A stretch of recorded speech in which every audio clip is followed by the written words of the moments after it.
Imagine un homme qui, sans fusil moderne ni avion de guerre, a tenu tête pendant plus de 15 ans à l'une des plus grandes puissances coloniales du monde.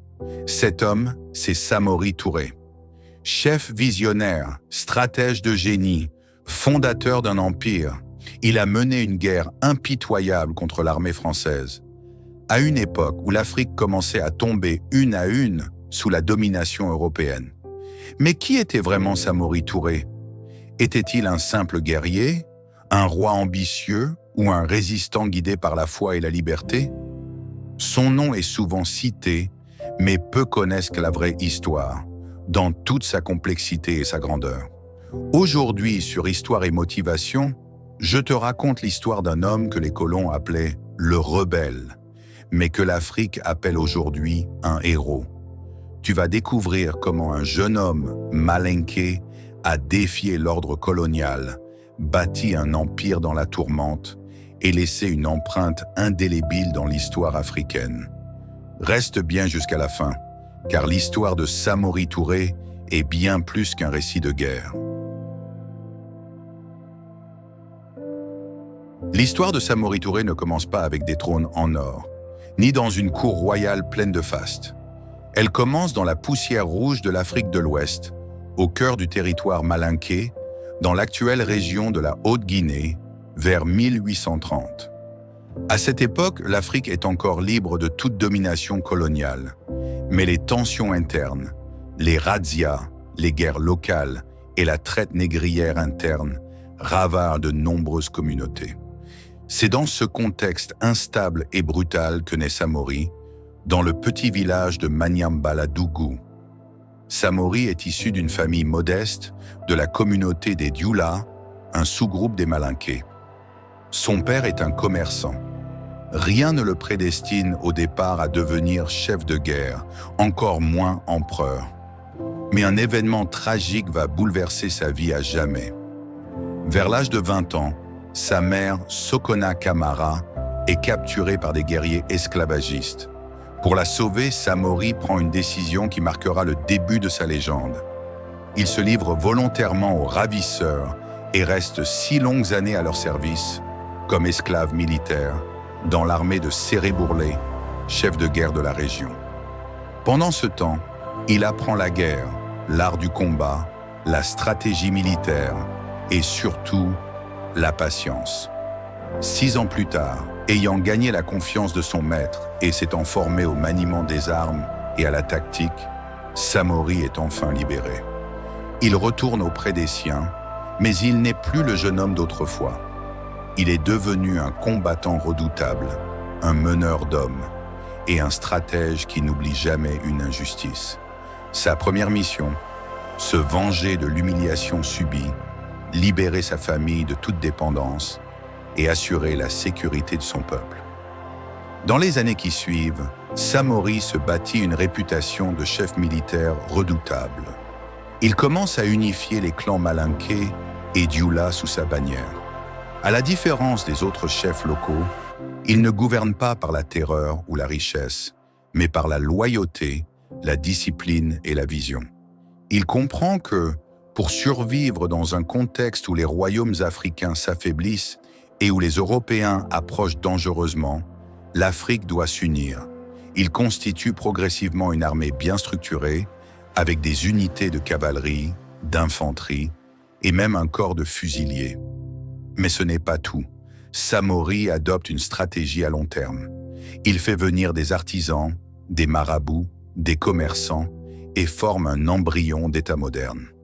Il encourage la propagation de l'islam comme facteur d'unification culturelle et religieuse, car il sait que la foi peut rassembler au-delà des ethnies.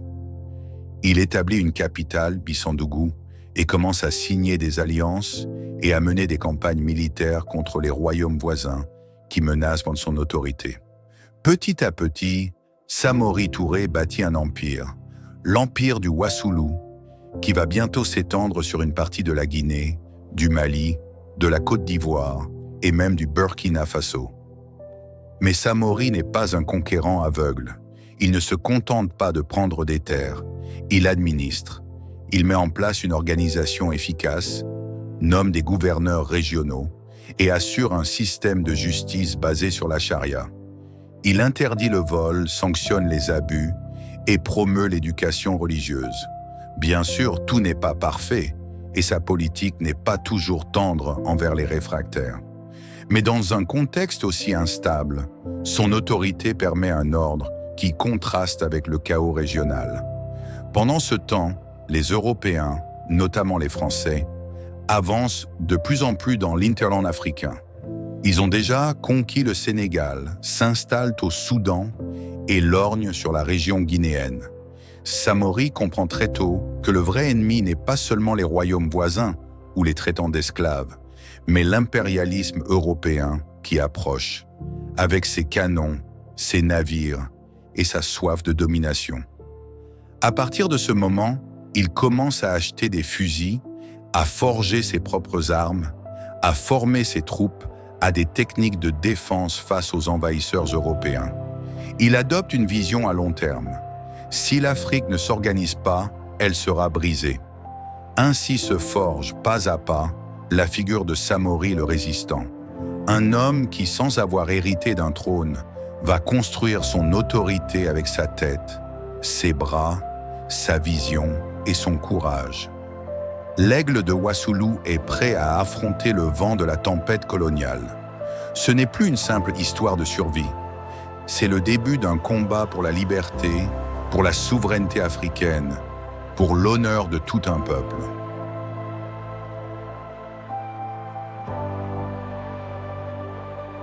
À la fin des années 1870, l'empire du Wassoulou est à son apogée.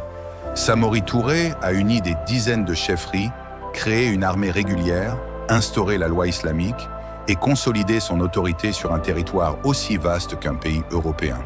Mais l'aigle de l'Afrique sait que la plus grande menace ne vient pas de ses voisins africains, mais de l'ombre grandissante de la France coloniale. Déjà bien installée au Sénégal, elle progresse vers l'intérieur du continent. Rêve d'unifier un empire français d'Afrique de l'Ouest, du Sénégal au Soudan, balayant sur son passage royaume, culture et résistance. Face à cette menace, Samori ne reste pas passif. Il multiplie les achats d'armes, principalement des fusils de fabrication britannique qu'il obtient via la Sierra Leone. Il développe même un atelier d'armement local, où ses artisans produisent des armes artisanales pour équiper son armée. Contrairement à beaucoup de chefs africains de l'époque, Samori comprend que la victoire ne dépendra pas seulement du courage de ses hommes, mais aussi de l'adaptation aux armes modernes, à la discipline militaire et à la stratégie mobile. Il organise son armée en unités spécialisées, infanterie, cavalerie, tireurs d'élite. Il impose des entraînements rigoureux, fait surveiller la chaîne logistique et installe des postes avancés dans les zones stratégiques. En 1882, le premier affrontement direct entre l'armée française et les troupes de Samori éclate. Et là, contre toute attente, le géant colonial se heurte à un mur. Les troupes françaises, pourtant mieux équipées, sont surprises par la mobilité et la combativité de l'armée de Wassoulou. Samori adopte une stratégie de guerre d'usure. Il évite l'affrontement frontal quand ce n'est pas nécessaire, harcèle les colonnes ennemies, bloque les lignes de ravitaillement, détruit les ponts, brûle les villages vides pour empêcher l'ennemi de trouver des ressources. Il connaît le terrain mieux que quiconque et l'utilise à son avantage. Il mène une guerre de mouvement, une guerre d'intelligence. Mais la France ne supporte pas l'idée d'un chef africain indépendant au cœur de sa zone d'expansion. Elle dépêche alors plusieurs missions militaires, dirigées par des officiers expérimentés comme Gustave Borgnisse-Desbordes ou Louis Archinard. Ces derniers arrivent avec de l'artillerie lourde, des mitrailleuses et parfois des troupes africaines enrôlées de force. Les combats deviennent de plus en plus violents. Pourtant, Samori résiste. Il recule parfois, mais ne capitule jamais. Lorsqu'il perd une ville, il en établit une autre plus loin. Lorsqu'un de ses généraux tombe, il en forme deux autres. Il ne cesse jamais de s'adapter. Entre 1885 et 1889, plusieurs traités sont signés entre Samori et la France. Officiellement, ce sont des accords de paix. En réalité, ce sont des manœuvres de Samori pour gagner du temps, reconstituer ses forces, renforcer ses positions. La France, de son côté, ment au peuple français en affirmant que la pacification est en cours. Mais sur le terrain, c'est tout sauf la paix. Les batailles s'enchaînent, les pertes humaines sont lourdes des deux côtés et le prestige de la France est mis à mal par cet Africain qui refuse de plier. En 1891, la France lance une campagne massive pour détruire définitivement l'empire du Wassoulou. Cette fois, c'est l'escalade. Des milliers de soldats français sont déployés, appuyés par des armes automatiques et des renforts coloniaux venus d'autres régions d'Afrique. Samori comprend que sa survie dépendra désormais de sa capacité à fuir l'encerclement et à se redéployer ailleurs. C'est le début d'un repli stratégique vers l'Est, une marche gigantesque à travers la savane, la forêt et les fleuves. Des milliers d'hommes, de femmes et d'enfants suivent Samori dans cet exil, déterminés à ne jamais vivre sous le joug colonial. C'est une fuite, oui, mais une fuite digne, organisée, volontaire. À chaque étape, Samori reconstruit, réforme, se bat. Il devient insaisissable. Pour les colons français, il devient une obsession, un cauchemar, une légende vivante. Ils le surnomment le rebelle du Mandingue, l'indomptable, le faucon noir. En réalité, c'est leur pire humiliation. Un chef africain qui échappe à toutes leurs règles, à toutes leurs prédictions. Les journaux français de l'époque, frustrés, commencent à publier des caricatures de Samori, mais même dans l'insulte, il confirme sa puissance, celle de faire douter un empire. Mais l'usure commence à se faire sentir. Les alliances locales se fragilisent. Les routes d'approvisionnement en armes sont coupées par les Anglais. Certains de ses lieutenants sont tués, d'autres trahissent. Samori est un homme, pas un dieu, et les années de guerre commencent à peser. Pourtant, il continue. Il ne se rend pas. Il refuse l'idée même de négocier une reddition. Il est devenu un symbole. Ce n'est plus seulement une guerre pour un territoire, c'est une guerre pour l'honneur.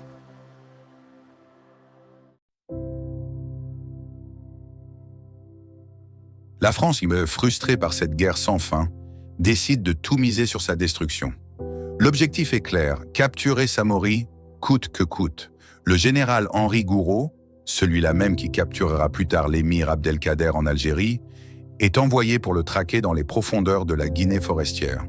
Les Français disposent maintenant d'un avantage décisif. Ils ont coupé les routes d'approvisionnement en armes depuis la Sierra Leone britannique. Les fusils de Samori sont de plus en plus obsolètes. Les munitions se raréfient, les troupes s'épuisent.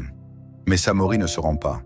Même affaibli, même acculé, il continue de mener sa guerre comme un chef lucide, déplaçant son campement, modifiant ses itinéraires, réorganisant ses soldats. En 1897, il franchit le fleuve Cavally, s'enfonce vers le nord de la Côte d'Ivoire actuelle, tente de créer une nouvelle base dans la région de Kong. Mais les populations locales, effrayées par la guerre ou soumises à la France, commencent à le rejeter. Les alliances se brisent, la fatigue se généralise, la solitude du héros commence. Et puis vient le 29 septembre 1898. Ce jour-là, près de la petite localité de Guélémou, en Guinée forestière, Samori est capturé par les troupes françaises. Aucun combat héroïque cette fois. Pas de dernière bataille épique. Il est surpris, entouré, désarmé. L'aigle est tombé. Mais même prisonnier, Samori garde la tête haute. Il refuse de plier le genou. Il ne demande aucune faveur. Il ne signe aucune reddition. Il est exilé, envoyé loin, très loin de son peuple, au Gabon, dans la ville de Libreville. C'est là qu'il mourra, 2 ans plus tard, le 2 juin 1900, à l'âge d'environ 70 ans. La nouvelle de sa mort se répand comme un coup de tonnerre. Les colons célèbrent, bien sûr, mais chez les peuples de l'Ouest africain, c'est une onde de choc, un silence lourd. Car l'Afrique venait de perdre l'un de ses plus grands résistants, peut-être le plus acharné, le plus structuré, le plus moderne dans sa pensée. Il n'a pas seulement combattu, il a organisé, planifié, construit. Il ne s'est jamais vendu, il n'a jamais collaboré. Jusqu'au bout, il a été fidèle à son peuple, à sa foi, à sa vision. Mais l'histoire ne s'arrête pas à sa mort, car un homme comme Samori Touré ne meurt jamais vraiment. Son combat a survécu dans les cœurs et les mémoires. Il est devenu un symbole de la résistance africaine, de la dignité face à l'humiliation coloniale. Son petit-fils, Ahmed Sékou Touré, deviendra d'ailleurs le premier président de la Guinée indépendante en 1958. Et devine quoi? Quand la France exige de garder ses bases militaires et son influence, Sékou Touré répond avec fierté « Nous préférons la liberté dans la pauvreté à la richesse, dans l'esclavage ». Un écho direct aux valeurs de son grand-père. Aujourd'hui encore, dans les rues de Conakry, dans les écoles du Mali, du Sénégal, de la Côte d'Ivoire, le nom de Samori Touré est inscrit dans la pierre. Pas comme un roi qui a régné, mais comme un homme qui s'est battu. Un homme qui a osé dire non, là où tant d'autres ont dit oui. Un homme qui a résisté, non pour lui-même, mais pour les générations futures. Pour que nous puissions, aujourd'hui encore, relever la tête et marcher fièrement sur nos terres. Car l'histoire de Samori Touré n'est pas une histoire ancienne, figée dans les manuels poussiéreux. C'est une histoire vivante, une source de force, une preuve que l'Afrique a toujours eu ses héros, ses stratèges, ses bâtisseurs. Que nous ne sommes pas nés pour être dominés, mais pour nous tenir debout.